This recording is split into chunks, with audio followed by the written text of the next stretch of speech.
HCAM Sports Talk. I'm Tom Nappy, and joining me on the show today, we have Andy Barron from MyFM 101.3, and we have Jared Keene from the Metro West Daily News. Guys, how are you? Doing good, Tom. A little tired from the Monday night game, but it was worth staying up for, and it was good to see you on Sunday morning at the pancake breakfast. Absolutely, some good pancakes. Way too many pancakes. Oh yeah, good times though. Enough pancakes though. Never have enough pancakes. Absolutely. Oh, it doesn't help when I'm chasing a 7-year-old around, afterwards either. Yeah. Well, at least you get to burn them off, right? That's right. Too bad we didn't win anything in the raffle there. I know, but hey. Yeah, better luck next year. Better luck next year. That's right. And for those that don't know, we're talking about the Milford Lions Club hosted a nice pancake breakfast. That was a fun event for all. But we have a number of things going on in sports. Of course, we're going to get to the Patriots, who had a interesting win, to say the least, against Buffalo. Talk about a defensive affair. A whole lot of the run game for the Pats, playing some smash mouth football. So we'll certainly talk about that. And we'll have our picks for, week 14 already? Unreal. It's just flying. It's unbelievable. It was too fast. But I do want to start off with the baseball lockout. It's not looking good. And this is dangerous territory for baseball. They've been struggling to get a crowd, struggling to get interest. The ratings are down. The attendance is down. In the league as a whole, I mean, some cities are certainly doing well, but this lockout's not a good look. And Andy, I think you said it before, seeing how much trouble they had coming up with a 60-game season during the pandemic. I think they're going to have some trouble here trying to work out a full out season because the players and owners, they're just not on the same page at all. No, they're not, Tom, and they're not. And it's honestly, it's disgraceful, really. I mean, first and foremost, these clubs aren't making any money after this pandemic. They're not going to make money probably for the next 5 years, if you really think about it, right? The second thing is, how do you only meet for 5 minutes before a deadline? I mean, come on. Stop fooling us around. Stop dragging us, through the mud here. We're sick and tired of it. We're not falling for this baloney anymore, okay? The bottom line here is this: these two sides aren't even close to getting a deal done. Now, here's the thing. Okay, if they do settle before the season starts, well, then it's kind of like the 2011 NFL lockout. But we knew they weren't going to miss any games anyways because they make so much money. But this sport is not the NFL. They're not even close, okay? Because I'm going to tell you something right now. If they don't have a deal in place by the time the trucks are supposed to leave for spring training, you're in big trouble, because then you will miss games. I would honestly be very surprised if games aren't missed. And here's the $1 million question. Is there a possibility there's no season at all? I think so. Definitely. It could end up like a situation that they had in 1994. But yeah, I think there's a very good possibility that there's no season. The two sides are just too far apart, and they're only meeting for 5 minutes. What's even the point? You got to meet for hours and get this thing worked out. And baseball the MLB is not doing themselves any favors by having this type of lockout.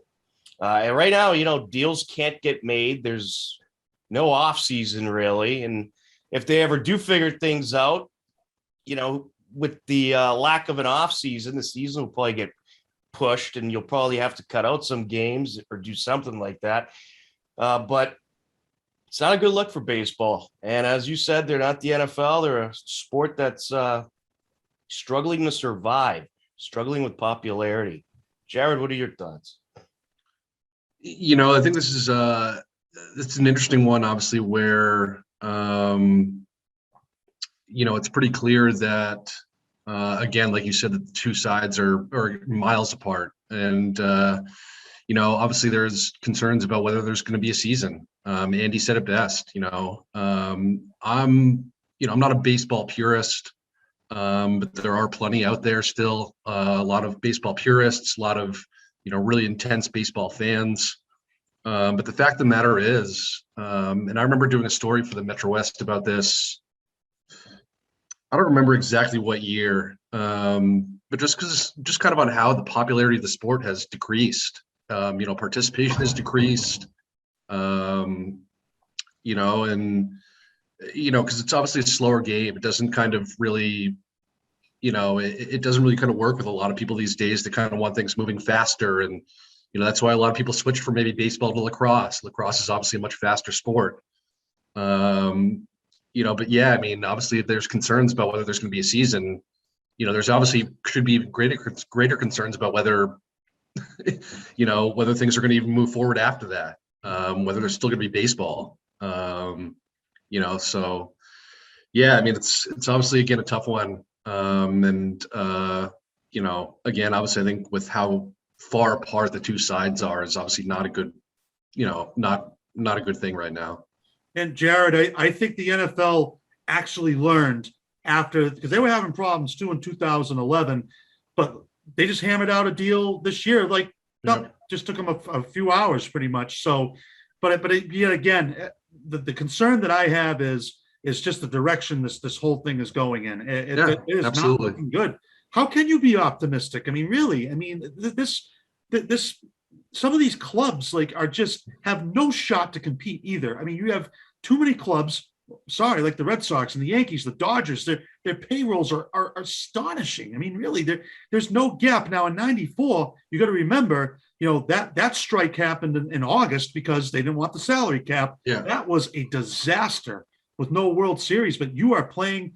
People are tired of hearing millionaires and billionaires arguing. They're sick and tired of it. I'm telling you right now, these guys are out of touch with reality.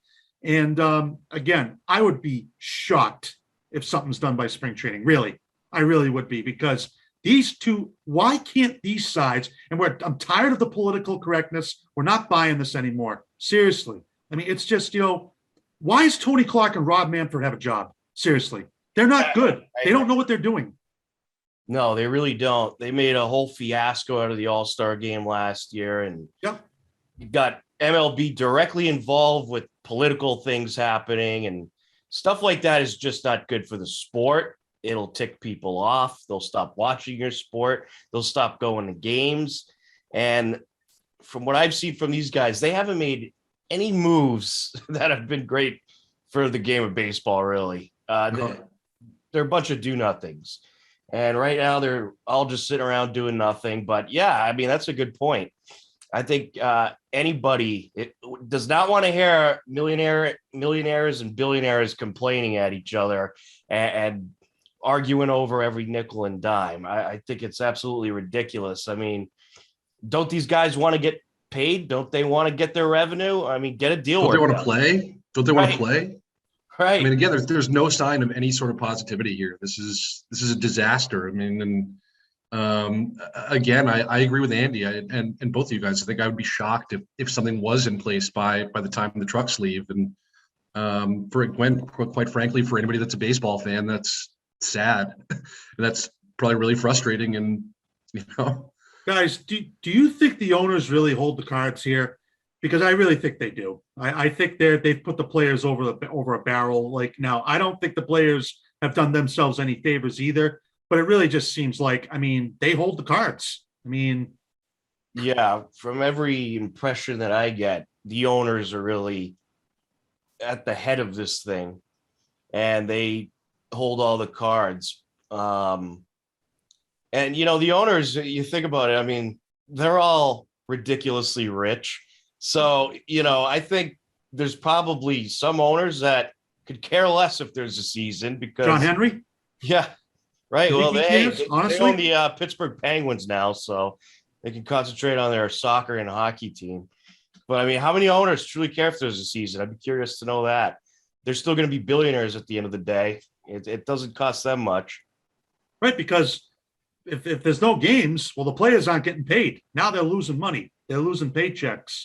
And again, this thing is a disaster on all levels. I mean, I'm not surprised it happened. It's just the way it happened. It was just, I told you guys this a year ago that this thing was not going to get done.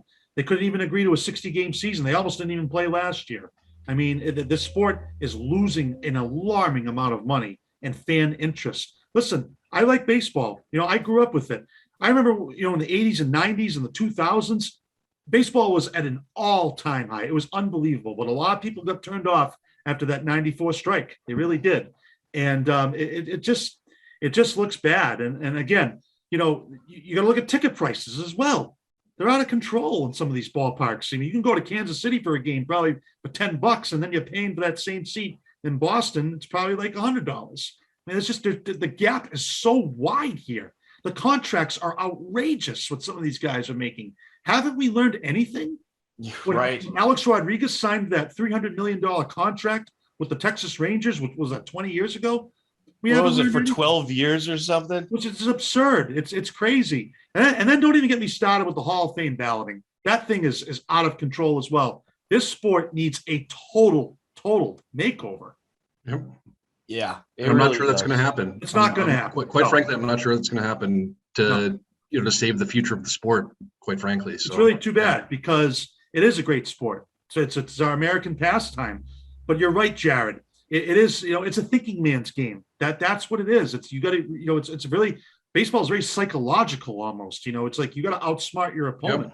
And you don't. And again, that's more of an old school kind of approach. I mean, obviously, with modernization these days, a lot of people want things moving faster. They want speed. They want, and then I think that takes away from baseball because obviously baseball is a much slower moving sport. It takes away from viewership and again popularity and participation and all of the above. I don't think you need to make it so it's like as fast as football or lacrosse or something. But if you just do a few things to speed up the game.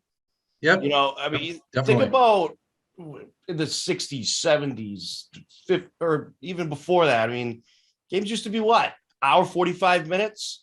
Yeah. 2 hours? The average baseball game in 1975, I believe, was 2 hours and 22 minutes. If we can get it back to that, that's not bad. And I think it's a commitment. 162 games, that is a commitment, like a 4 hours a night that some of these games go to. People aren't going to do that. I mean, it just isn't going to happen. And what about get it back to 3 hours? Even 3 hours would be good, but it's just no, I don't see it happen. I think they're just basically like, well, here are the fans that we have, and if we can't get any more, that's not good business. That's not a good way to think. Look at how the NFL, like they're always trying to get more and more people in, and it's like even the NBA, even the NHL seems like is more popular than baseball right now. I mean, who would have ever thought that? But and how about the minor league clubs? I think the NHL's been doing well the last few years. Yeah, they actually have been. I agree. I mean, hockey's definitely grown in popularity. It's always been pretty popular around here, but this is just not good. No, it's a nightmare. I don't know if any of you guys have been to the MLB website lately, but they can't even use content from the MLBPA. It's just like, certainly a little different looking.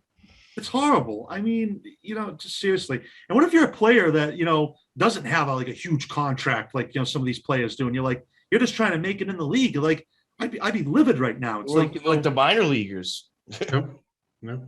They don't get paid. They're not getting paid, and they don't make anywhere near the money that these guys make in the major leagues. I mean, no. And those are the teams that really end up suffering because, minor league didn't have a season a year ago. They canceled it because of COVID, which was just was astonishing. I mean, really. Oh, and you had a feel for all those guys. I know some of the owners and some of the nice players that have huge contracts helped out some of the minor league guys, but you didn't get that everywhere. A lot of these guys didn't even get paid. As a fan myself, I don't think we're really asking for much. We just want the game to maybe speed up just a little bit. Listen, they incorporated the pitch clock in the minor leagues. I thought it was good. It is. I thought it was very good. I mean, I haven't noticed any problems with it either. No, I mean, no. I don't see any pitchers really having trouble throwing a pitch within that time frame. I mean, I didn't watch too many minor league games, but from what I've seen, there was never really a violation of the clock. No, it's just like in the NFL. You have a 25 second clock to call a play. It's the same thing. Right. Just need Max Scherzer pitching every game for every baseball season ever. I mean, the guy gets the ball, he throws, and he's usually got some low scoring games. If Scherzer's on the hill for every MLB game, you're gonna get some quicker games, and yeah. I just wonder if we'll be getting more broadcasts of the Korean Baseball League and Japanese Baseball League if there's no MLB. Yeah, you probably will. I mean, that's what they did during the pandemic. What was it? Korean baseball was like the first thing to come back. Yep. I remember watching. I was like excited to see a sport. It was like 5 a.m. our time. Yeah, games are starting at 5 a.m., 3:45 a.m., all sorts of good stuff. Yeah, and it wasn't the best baseball, but it was a few good games. Something. Yeah. But yeah, I don't know where that's going. It's not looking good. It's looking like there's very much a possibility there'll be no baseball season this summer, which is just going to crush baseball even more than they've already crushed themselves. But another note I wanted to get to, Tuukka Rask filling the net at the Bruins practice as an emergency goalie. Think Tuukka's coming back, guys? Do you want him back as perhaps a backup goalie? I could see him being a backup. Do I want him back? I could go both ways on that. Could he come in and do a job a couple of nights? Yeah. Would I want him as our starting goalie going forward completely? No. Definitely not. No, you're not going to win. No. But I mean, could he come in and fill a void a couple of times? Yeah, definitely. Just think the ship is sailed. It's like the Bruins are running out of chances here. Okay, this might be your last chance to maybe go after a cup. I just don't think they're good enough. I don't think they have enough talented players. I mean, Bergeron is getting old. I mean, Marchand, you don't know. Bergeron is still playing at a high level though. That guy is. Oh, he's a great. That player. Guy's a wonder, man. Yes. He's not getting any younger, but the guy still plays at such a high level. It's fun to watch him, man. He's awesome. Yeah, I'm hoping that they could find a way to keep a guy like DeBrusque, who wanted out, but he had a nice goal the other night. Yep. But the Bruins, it's early in the season. We'll certainly talk more about them as the season goes on, standing at 12-8-1. Again, they're right in the mix. They got a West Coast trip coming up. I think they play the Kings tomorrow, if I'm not mistaken. Then they play the Oilers the very next night. Got to take on Connor McDavid, and then they play that Oilers team is really good, and I think they play Calgary. They're really good too. It's gonna be a very tough stretch coming up for the Bruins. Yeah, Edmonton's loaded this year. Calgary too. I mean, again, anytime you got Connor McDavid, he's by far and away the best player in the league. I mean, say what you want about Ovechkin or Crosby or any of these guys, McDavid is by far the most talented player in the league. He's ridiculous. He's on another level, and he's got a lot of skilled. He's got skilled guys around him that can make him better, and that he makes better. And yeah. And you think about it, it's a big trip coming up for the Bruins. I mean, this could be make or break time. If you can't win some of these games, you could really push yourself out of the playoff race, which I know it's early, but you don't want to get too far out of that race. That is a tough conference they are in. But we have our Week 14 NFL picks. And Jared, I have to congratulate you. You have taken over first place. Thank you, sir. I don't think it'll last long, but congratulations. Jared had a good week. He did really well this week, man. Yes, this past week, Jared and Kevin both went 10-4. Wow. Kevin, yes. Let's go, Kevin. All right, Kevin, there we go. Steve Watson is right in the mix, too. He's only 2 games out. He went 11-3. He was the champion of the week. And then myself, Mike, and Andy all went 9-5. So pretty good week across the board. Overall records, Jared is 124-68. I'm 123-69. Steve's 122-70. So we're all right in there. Mike and Andy are both knotted up at 110-82. And Kevin, he's getting towards that 500 mark. He's 94-98. All right. Okay. All right. So if he keeps having weeks like last week, who knows? He could get back in the race. I'm glad the Patriots. Let's jump right into it. I'm really glad the Patriots won last night. But I thought I was going to steal one from all you guys last night. The Bills had chances. Was it weird of me to pick the Bills? Maybe, maybe not. But the Bills were right in that game. And they obviously had opportunities. They win that game. I go, 11-3, tie with Steve for the week. Well, I'm glad you were wrong on that one.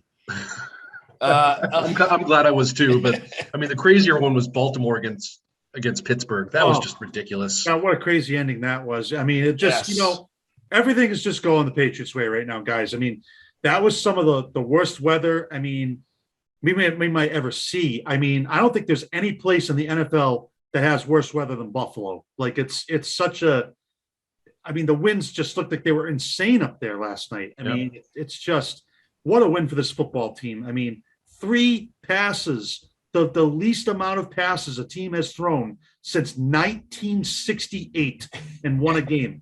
And this was also the least amount the Patriots have thrown since 1982 when they beat the Dolphins in that snowplow game. This was an historic win for this franchise.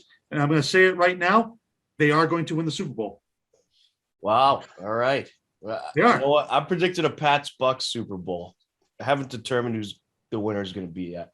How can you bet against them now? You just can't. I mean, the defense is playing at an all-time level right now, and they just last night sealed the deal. The defense was phenomenal last night. I know it was windy. I know it was bad weather. It did get to me how much they were running the ball low. It did. It got to me as well. They didn't really switch it up much. It was mostly just runs up the gut. And it panned out on that touchdown run by Harris, which was a beauty of a run, by the way. But they kept doing the same thing. There was no creativity really in the offensive play calling at all. Obviously, that was planned. Tom, obviously, that was planned. I mean, that's part of the game plan. But I'm with you. I was frustrated as well. I wanted to see them mix it up a little bit. To be honest with you, I thought N'Keal Harry did a great job blocking last night. But there was a couple of times where I wanted to see them bring in that package, that run-heavy package, and then on like maybe a 3rd and short, maybe 4th and short, and fake the run and then sneak Harry out behind the defense and he'd be wide open for a 50-yard TD or whatever. Yeah, N'Keal Harry let almost him catch a pass or something. And, I just wanted to see them mix it up a little bit. There was just too much of, this, and it worked. I mean, did it work in the end? Yes. But, that's obviously a good win for this football team. Again, I said it last night. It kind of reminded me of Marlboro High School playing on Thanksgiving. All they did was run against Hudson. I don't know if they didn't run many passes at all, and just old school pound the rock football. And did they win? Yeah. I mean, they got it done. But it was a little frustrating, that play calling. Definitely. Yes. I mean, there could have been more creativity in there. There could have been some more end arounds.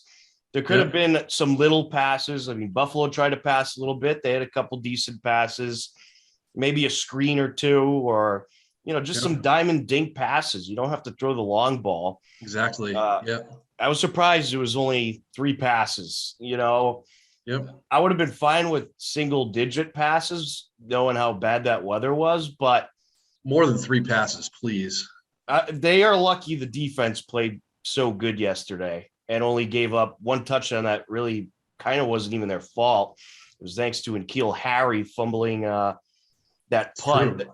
And I said right after that, I don't care if they cut this guy. I really don't. He almost single-handedly blew that game. He did block well last night, though. He set the edge really well last night a lot of times. He did. I mean, guys, this was just a survive and move on type of game. They knew how. And I'm going to tell you something, man. They're in the Bills' heads. I mean, there's no doubt about it. Sean McDermott has a meltdown every time he plays against this team. This team was not ready. The Bills are not going to recover from this. They're not. They're done. I mean, that's it. Wow. They had everything. You were on your home field. I mean, you knew it was coming. You still couldn't stop it, and you still couldn't win. And what a game by Adrian Phillips last night. He was outstanding. Yes. He played a great game. Covering Dawson Knox, he is a legit tight end. He is. what a job he did. What a job. Lawrence Guy, I thought, had a good game. What about Devin, what's it, Rothschild? What's his name there? Devin Rothschild or Oh Yeah. yeah. Yeah. 10 tackles. Yeah. What a night. He had a great night last He's really night. coming on Jackson. strong. Yeah, the team is just, they are clicking on all cylinders right now. I think they control everything now, guys. That's what's so good about this, is that there's no more excuses. They control the AFC from here on out. You win out, you're the Right. 1 seed. It's that simple. And that was such a huge win, because if you lose that game, you lose the lead in the division, and then you fall back to what, like the 5th or 6th spot. Yeah.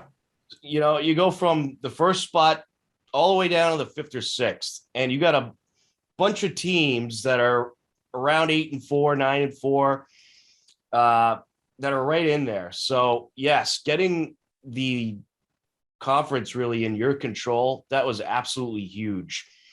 And that might have been the biggest win of the season standings wise last night for the Patriots. It was Tom, I agree. certainly Tom, I agree with you, but I think the Bills had more to play for last night, and I think even if we lost that game, we would have been in okay shape. But right. the Bills losing that game is Well, and you still have another detrimental to meeting them. with them too. Awful. So Oh, yeah, the Bills won't win. They're not going to win coming here. Not after this. I mean, I think the Colts game's going to be tough. The Colts are playing well. They have a great running back in Jonathan Taylor, but I still like the Patriots. I think they'll make Carson Wentz make mistakes. It's going to be indoors. The weather's not going to be a factor. And I just, I'm more worried about that Miami game, to be honest with you. yep. Especially you know with how the way bad the Miami's Patriots playing play? right now. Right. But if the Patriots defense plays like this, Miami has no shot. I mean, really. I mean, Yes, I have to agree. The defense is just so impressive. they're the best in the league. Who's And, better you than know, them? it's funny if you compare the defense to what we were saying about it at the beginning of season compared to now. Wow. Have they really turned into something? I mean, at the beginning of the season, I don't want to say the full first half, but maybe the first 6 games or so, they did not look very good. And let's not forget, they played the Cowboys, and it was the worst defensive performance of Belichick's career, yards wise. And I just thought there's no way that I figured, they still have a playoff shot, but I didn't think that this defense was capable of doing what they've done the last 3-4 weeks. It's really been outstanding defensive play. And the offensive line has been absolutely incredible. I mean, just having Trent Brown back, he's their best player, but David Andrews, I believe, is the leader of that team. This guy is an absolute workhorse. He sets the whole tone on that offensive line. And then you have, of course, the Trent Brown, and then and Shaq Mason, and I think Ted Karras has been good. I mean, these guys are just the holes they had to open up last night. I mean, wow. Absolutely. Well, it was an impressive win. They get a nice bye week this week, and it's very unfortunate that I think the bye weeks this week, because they are red hot right now, and I'd like to see them keep going, because sometimes those bye weeks backfire, but I'm sure they'll be all right. In any case, let's get to the Week 14 picks. We'll start off with Thursday night football. We have that's last week. We have the Pittsburgh Steelers at the Minnesota Vikings for a Thursday night meeting. Pittsburgh 6-5-1, Minnesota 5-7. Pittsburgh, an impressive win against Baltimore. Huge win to keep their playoff hopes alive. And I think the Steelers are starting to put it together a little bit. They've been playing some good football. Minnesota, they've had their ups and downs, more downs than ups. I'm going Steelers here. Jared, who are you going with? Yeah, I'm going Vikings here. The Steelers, let's face it, the Steelers should have lost that game the other day. All jokes aside, the Steelers should have lost that game. If the Ravens execute that 2-point play, half an inch better, they win that game. I'm still not impressed by the Steelers. The Steelers still need to show me more. Obviously, the Vikings can find every way possible to lose a game, but give me Adam Thielen, give me Justin Jefferson. Yeah, well, I mean, again, it could be close, could be ugly, but I think the Vikings will find a way to somehow win this game. Well, I thought they were going to find a way to beat Detroit last week, but that didn't happen. So, Yep. and Andy, who you going with? How is this Vikings team 5-7? Seriously, this team should be a top team in the NFC. They have underperformed. I mean, Mike Zimmer's gone at the end of the year. He's out of there. He's definitely out of there. He has to be. You lost to the Lions on like with no time. I would have fired him right after that game. Yeah, that was horrible. You Absolutely lost to the horrible. Lions. Get out of here. Gone. You're done. Yeah. I'm taking the Steelers. I think, only because I don't trust the Vikings. So then the Steelers have played well. I don't trust either of these teams, quite frankly. I don't think either of these teams can be trusted to Yeah. I think you're right there. What's I'm gonna great go- about this, after Thursday Night Football, Jared and I could be tied again. True. So I'm taking the Steelers. True. All right. Dallas at Washington. Dallas 8-4, Washington 6-6. Washington, boy, what a disappointment they have been this season. Dallas, they've had a couple of rough games as of late, but they did take down New Orleans last Thursday night. I think this is going to be a very close game. I was definitely having a tough time picking this one, but I'm going to go Dallas. Andy, who are you going with? I'm taking Washington. I'm starting to buy into this team. I think they're playing really well right now. They're tough. Taylor Heineke's been good. Now they lost Logan Thomas. Big injury, though. Very, very good tight end that they have. But listen, I think this Washington team, this was not a fluke then when they beat Tampa a few weeks ago. Hey, this is a good team. They're tough. I think Ron Rivera is a good coach. I'm still not sold on this Dallas team. They always struggle with Washington. And I think it's a tough place to play. I think Washington's going to squeak this out. Actually, you know what? I'm sorry. I'm changing my pick. I'm going Washington because you know how I just determined that? Washington beat Vegas. Dallas lost to Vegas. So give me Washington. That was a big win for Washington last week. I mean, It was. It certainly was. They're That was- a difficult team. That was big for me. I needed that. They are starting to play well. That's for sure. Jared, who are you going with? This is a tough one. This is obviously a classic NFC East battle. It doesn't get more classic than this. This is going to be a grind. This is going to be a battle. I'm going to go Dallas here. And I think Andy said it best in Washington losing Logan Thomas. This guy is a terrific tight end. He obviously helps their passing game in an extraordinary amount, especially with somebody like Taylor Heineke under center who wants somebody like that to be able to throw to all the time. And I think losing him is going to hurt. Washington is obviously playing good football, but I'm going to take Dallas here. You almost have to expect to lose Logan Thomas, though. He gets injured like every year. He does. I remember when he was a quarterback at Virginia Tech, man. That guy, he was a good quarterback too. Yeah, they've used him for a few pass plays once in a while, some trickery. Jacksonville at Tennessee. Anybody going to take the risk and go Jacksonville? Tennessee stinks right now, but no, I'm not taking Jacksonville. They're not that bad. They're still a halfway decent team. And I think they're coming off a bye. They'll probably eventually start getting healthy. Yeah, no, Tennessee rolls in this game. Tennessee stinks, but Jacksonville sucks. They're horrible. If Tennessee loses this game, though, that's not good. I mean, that would be really bad. No. They lost a random game earlier. Oh, yeah, to the Jets. So who knows? 4-8 Seattle at the 2-10 Texans.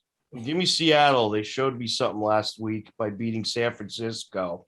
So they're not going to go anywhere, but they should be able to beat Houston. Jared, who you going with? Yeah, Seattle. All right, Andy. The Texans are so bad. I mean, it's Seattle. And I don't think Seattle's really that good, but they're better than the Texans. Yeah. We got to get that soundboard going, get Belichick going Seattle.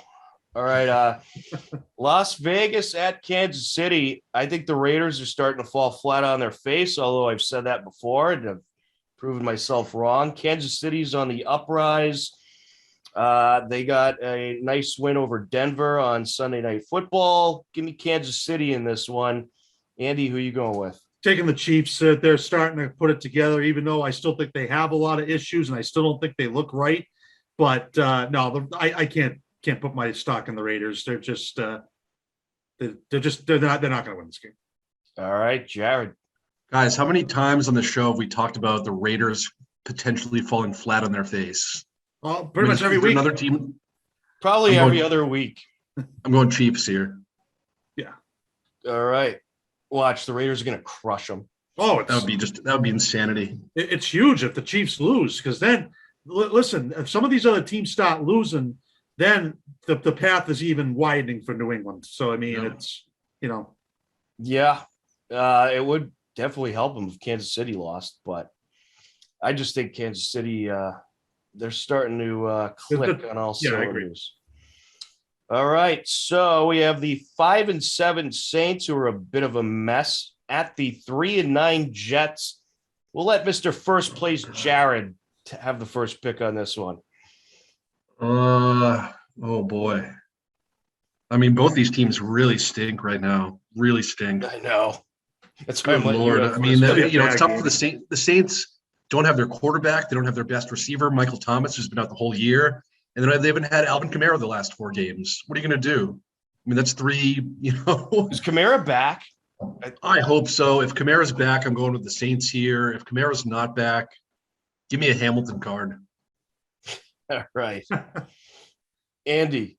I'm going to take the Saints, and I don't think they're really that much better. I mean, the Jets are just terrible. I mean, they're just so bad. I mean, Hey, they beat Tennessee and Cincinnati this year. The Jets were Yeah, actually in it that's the other true. day against But- Philadelphia. They were right in it the other day, and then Philadelphia pulled away. But yeah, they kind of were. They were playing tough earlier, but no.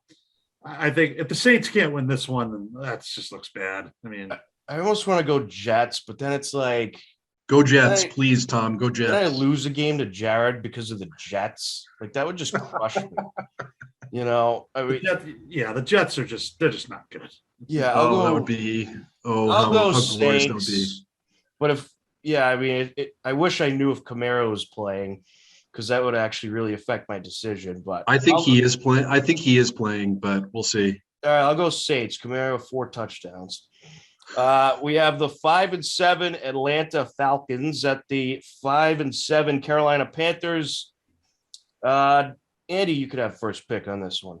I'm going to go with Atlanta, and just because I think Carolina's a mess. I mean, they have no McCaffrey, and I don't think Atlanta really is that much better. But they actually played Tampa kind of tough this past week. Got to give them some credit. But I don't know. I'm even thinking about taking a Hamilton card here. This game's going to be terrible. That's a good one. That's a good one. That's a good one. We need to get the things made. Got to get the Head thing on the stick. But I'm going to take Atlanta. All right, I'm taking Atlanta too. Carolina, they are a train wreck, and Cam Newton, maybe he'll get in there and start and go like 1 for 10 with 6 interceptions. So give me Atlanta at home. Jared, who you going with? I mean, it's simple. No McCaffrey, no Panthers. Give me the Falcons. I mean, McCaffrey is would make that team go, and obviously him being out again is shitty for them. So yeah, give me the Falcons. And actually, the game's in Carolina. So Yeah, I don't. Carolina's. but it just- doesn't Who matter. cares? You No. could play that game on Mars and it wouldn't matter. All right. 8-4 Baltimore taking on 6-6 Browns. I'm gonna go Yeah. Baltimore here. I think Cleveland may be starting to fall on their faces a little bit, but you know what?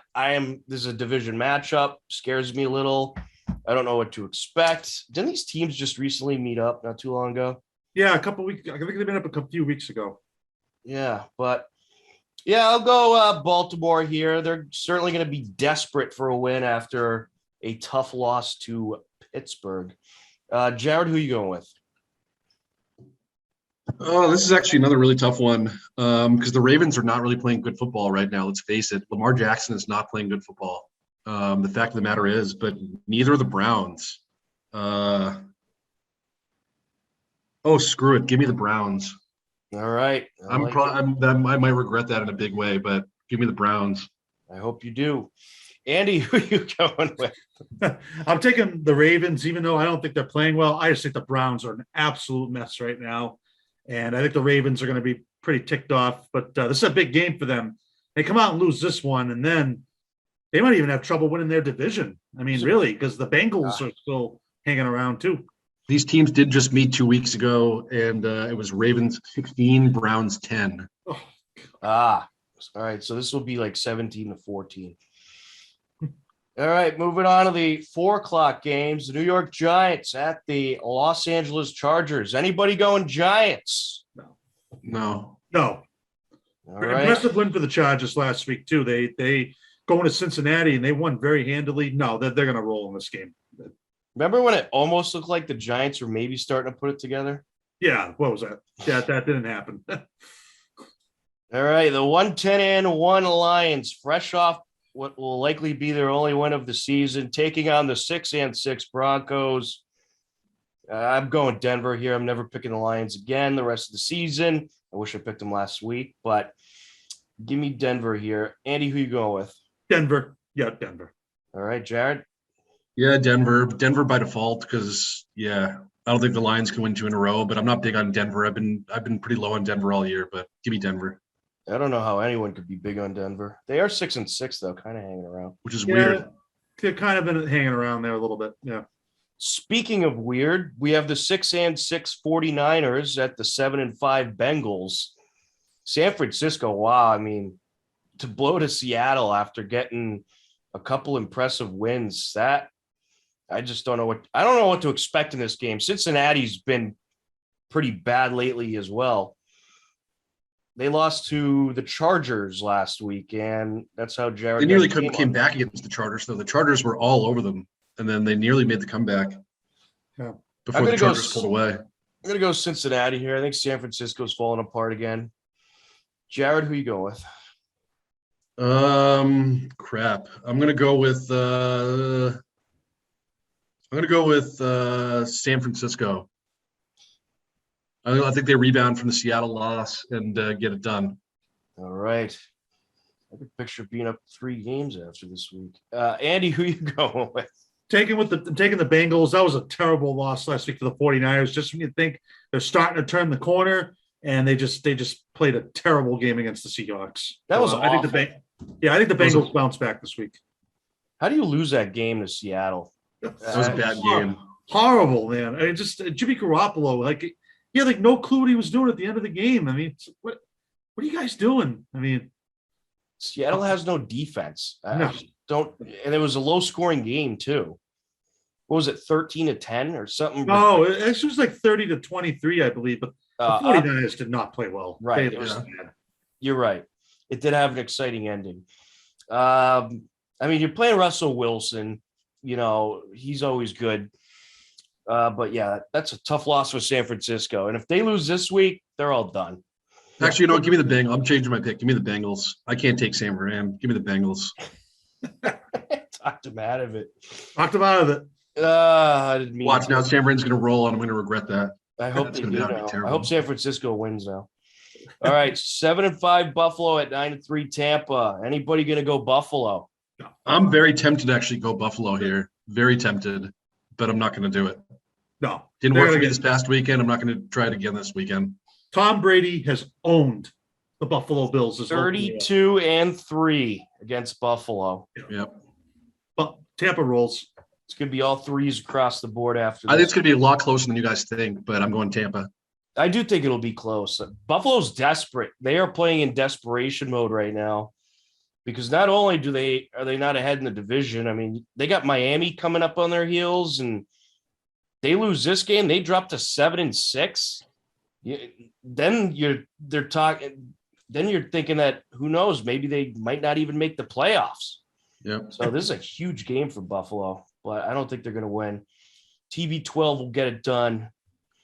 I think Buffalo is in a spot. Obviously, again, if Buffalo won this game, I'm not going to be pissed as pissed at myself for not taking Buffalo. Again, I want to take Buffalo, but if Buffalo wins, because they have so much to play, they need to win this game. But I mean, you can't bet against Tom here. No. Sunday Night Football, Chicago Bears at the Green Bay Packers. Anybody going to take the Bears? No. Speaking of quarterbacks that have owned division rivals, Aaron Rodgers has absolutely owned Chicago. Yeah. And let's never forget when he was screaming at the crowd in Chicago, "I own you." He's going to own them again this week. Green Bay across the board. All right, Monday Night Football. This is a huge game for both of these teams, especially the Rams, who are 8-4, taking on the Arizona Cardinals, who are 10-2. I'm going Arizona here. I don't trust the Rams. This is a huge game for them. It's almost a must-win for them, but I just don't trust them. So I'm going to go Arizona. Jared, who are you going with? Yeah, this is going to be a shootout. Obviously, some elite offenses. Obviously, LA has been struggling a little bit with, Matthew Stafford having some inconsistency and Robert Woods being injured for the rest of the season. Obviously, Cooper Kupp has been phenomenal, but I'm going Arizona here. I can't say it enough. I've been high on Arizona all year. They got Kyler Murray back. They have DeAndre Hopkins back. It could be a shootout. It could be close, definitely, but I'm going Arizona. Yeah, I think it will be close. I think it'll probably be a good game. Andy, who are you going with? Going with Arizona. I just think they're playing well. They're getting healthier again. I think the Rams are kind of sliding, and this is a big game because Arizona's playing for that number one seed right now. They're Huge game. They're kind of I think they're in first. I think they are in first right now, but they lost to Green Bay earlier this year, so they want to they don't want to have to go to Lambeau Field in the freezing cold, in January. Oh yeah, yep. Certainly big for seeding, that's for sure. And the Rams, they are still fighting to get a postseason spot, and they'll certainly need to string together some more wins. But yeah, I agree. I think this will be a high-scoring, close game. All right, well, there you have it, Week 14 picks. And for those wondering, teams on the bye week include the Indianapolis Colts, New England Patriots, the Miami Dolphins, and the Philadelphia Eagles, all on the bye week. All right. You got some different picks here this week, Tom. We got some. This could be a very much deciding week here. What do we pick? At least 3 or 4 different games, or 3 or 4 different picks? Yeah. I think there's 2 or 3. Well, you changed your San Fran pick. Oh man. So there's 2 different ones. It looks like this might be going down to Week 18, guys. Yeah, I think it's. Or actually, no. There's another one. All right, 3 different picks. Yeah, I think it's going to. Well, we got playoff games too. Those will count. Playoffs. Yep. Yeah, maybe we'll do 2 points for playoff games. Okay. All right, so we got a couple minutes left, guys. Any final thoughts? Yeah, I'm just going to chime in with a college football thought. I love college football. I'm a big college football fan. Always have been. I like the top 4, and I like some of these matchups. Obviously, Alabama is far and away the best team right now after they smashed Georgia. But I also look at the coaching carousel that's gone on the last couple of days, which is wild. First you have Lincoln Riley leaving Oklahoma to go to USC. You got Mario Cristobal leaving Oregon to join Miami. You got the Miami coach being fired. And now you got the Clemson offensive coordinator or defensive coordinator, Brett Venables, going to Oklahoma. Just a crazy sequence. But I'm excited for those bowl games. I love this time of year. And should be awesome. Yeah, absolutely. Who's in the college playoff? It's Alabama, Michigan, Georgia, and Cincinnati is the number 4 seed. Yeah, I'm sure Cincinnati's happy they got in. You guys agree? Also, I watched some of those high school Super Bowls. Springfield Central is an elite team. Holy moly, they are good. I mean, their their offense didn't explode really, but their defense kept Aiden Pereira, who I think was just named Massachusetts Gatorade Football Player of the Year in check for the most part. So, got a chance to again obviously watch some of those games. A lot of fun. Congrats to all the teams that won. Absolutely. Springfield Central, they're always in there. Andy, any final thoughts? No, nothing really. I just really, really happy the way that the Patriots are playing, and they're in the driver's seat now, guys. I mean, it's very simple. They went out. They're the 1 seed. It's just. I know it seems like it's a big stretch, but I don't think it is right now. I think last night really opened up a lot of eyes. Absolutely. Will the Celtics beat the Lakers tonight? Yes or no? No. Nah. Yes or no? Not. I'll say no.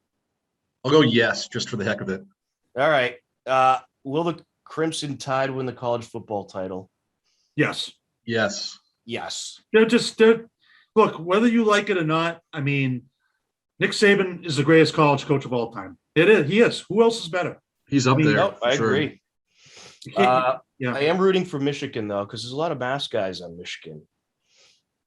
So I'm rooting for the Wolverines. That'd be a nice upset story, but it's probably going to be Alabama. They're a machine. I mean, Michigan can definitely beat Georgia. You know, Georgia played nobody all year, and Michigan was tested this year against the likes of Michigan State, Ohio State, et cetera. But I don't know if Michigan can beat Alabama, Alabama's they're like a 14-point favorite over Cincinnati. I mean, which is wild. Yeah. I don't know if the Detroit Lions could beat Alabama. Oh man, I don't know. That's a good question. I don't know. I have no idea. I'd Bryce probably bet Young is an Alabama. outstanding quarterback. That guy is just on another level. He is ridiculous. The Alabama quarterback from modern day high school in California. Man, that guy is fun to watch. Yep, he'll probably be in the first round of the draft next year. You would think. But anyways, we are out of time. For Jared Keene and Andy Barron, I'm Tom Nappy. This has been HCAM Sports Talk. Thanks for tuning in. Take care. Enjoy the rest of your day. We'll be back next week. Have a good one, everybody. Hello, everybody. Tom Nappy here. And right now we are joined by head coach of the Hopkinton Hillers ski team, Sean Mado. Coach, how are you? I'm good. How are you? Very well. Congratulations on becoming the new Hillers head coach. Yeah, thank you very much. So can you talk about your background a little bit and your experience in skiing and coaching skiing? Sure. So my personal background, from my racing experience, I skied for the University of New Hampshire a long time ago, graduated in 93. So raced there. It's Division I, certainly top 10 ranked in the country, usually year in, year out. Prior to that, I had skied in high school racing in New Jersey. So spent 4 years doing that, fairly extensive. And I would travel up north to ski in a variety of international and national races. So a lot of race experience. Kind of grew up. Didn't start ski racing until about 5th grade, but I learned to ski out in Idaho. So Bogus Basin's a place 16 miles outside of Boise up this windy road. So kind of started there and kind of progressed all the way through college. And then, off and on after college, I did some coaching, but really got back into coaching about 10 years ago when my kids got a little bit older and they started racing themselves. So we skied up in Vermont at Suicide 6 primarily. And then about 3 years ago, we switched and moved to Cannon Mountain. So the kids ski at Franconia Ski Club and I coach there. I coached the U12, so a little younger than my kids, but it's a fairly intense program, one of the best in the country at Franconia. And we've already started skiing, so we started skiing Saturday already. So it's happening. And we should have the real snow coming pretty soon as well. So how did you land the Hopkinton gig? How did that come about for you?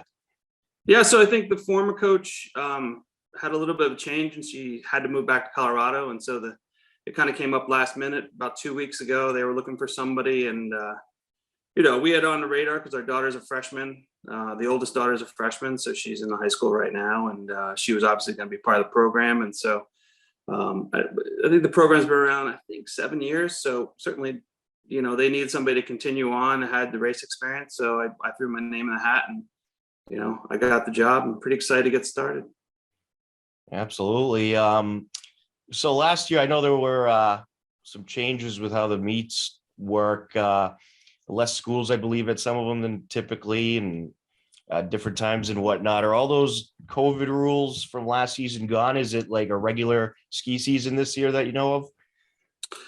Let's hope so. Let's hope it gets closer to normal. Right. I don't fully back, but I think we're much closer. Obviously, being an outdoor sport, it makes it a lot easier than indoor sport when it comes to masking. Obviously, you have to use possibly go inside if you need something to eat or something, to go to the bathroom or whatnot. But most of this stuff takes place outside, and so there is a big reduced risk of transmission, I guess, outside. So I think things will be back to normal. I think they're still debating a few things. There's an upcoming meeting about a week from now to kind of finalize the season, but I think a lot of things sound like they're back to normal. But you never know. I mean, there's, news changes every day, especially as we go into we go into the winter months where, you do see obviously a flu season and, possibly you could see an uptick in transmission of COVID, but who knows?